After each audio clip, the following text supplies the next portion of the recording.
ഹസ്സിനു അഖ്ലാഖക്കും എന്ന് പുണ്യനബി തങ്ങൾ പറയാറുണ്ട്.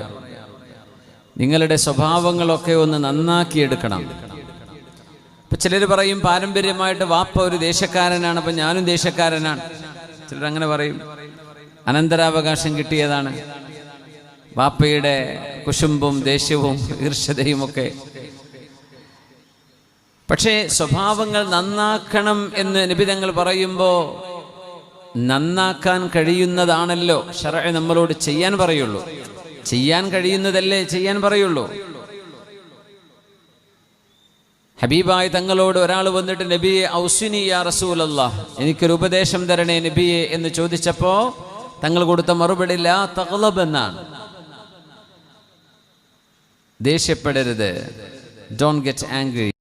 അയാൾ ചോദിച്ചു വേറെന്തെങ്കിലും നബി? തങ്ങൾ പറഞ്ഞു ലാ തഗ്ളബ്, നിങ്ങൾ ദേഷ്യപ്പെടുന്ന ആളാ, ആ ദേഷ്യം എടുത്ത് വെച്ചേക്ക്. വീണ്ടും ചോദിച്ചു നബിയെ വേറെന്തെങ്കിലും?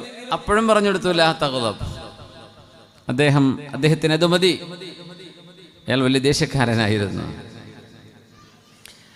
ഈ സ്വഭാവങ്ങളൊക്കെ നമ്മൾ നന്നാക്കിയെടുക്കുമ്പോൾ നാളെ ഖിയാമത്ത് നാളിൽ മീസാൻ എന്ന തുലാസിൽ നമ്മുടെ അമലുകൾ തൂക്കി നോക്കുമ്പോൾ ഏറ്റവും ഭാരമുള്ള അമൽ ഒരു മനുഷ്യൻ്റെ സൽസ്വഭാവമായിരിക്കുമെന്ന് പരിശുദ്ധ നബി സല്ലല്ലാഹു അലൈഹി വസല്ലം ഇന്ന അസ്ഖല മാ യൂദഉ ഫിൽ മീസാനി ബഅദ തഖ്വല്ലാഹി ഹുസ്നുൽ ഖുലുഖ്.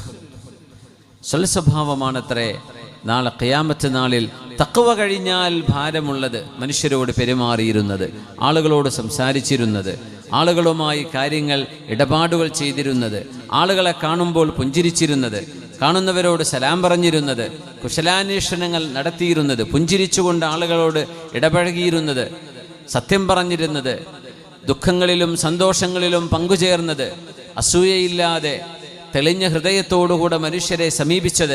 ഇതൊക്കെയായിരിക്കും ഖിയാമത്ത് നാളിൽ തഖ്വ കഴിഞ്ഞാൽ പിന്നെ ഏറ്റവും ഭാരമുള്ളത് എന്ന് പുണ്യ റസൂൽ സ്വല്ലല്ലാഹു അലൈഹി വസല്ലം.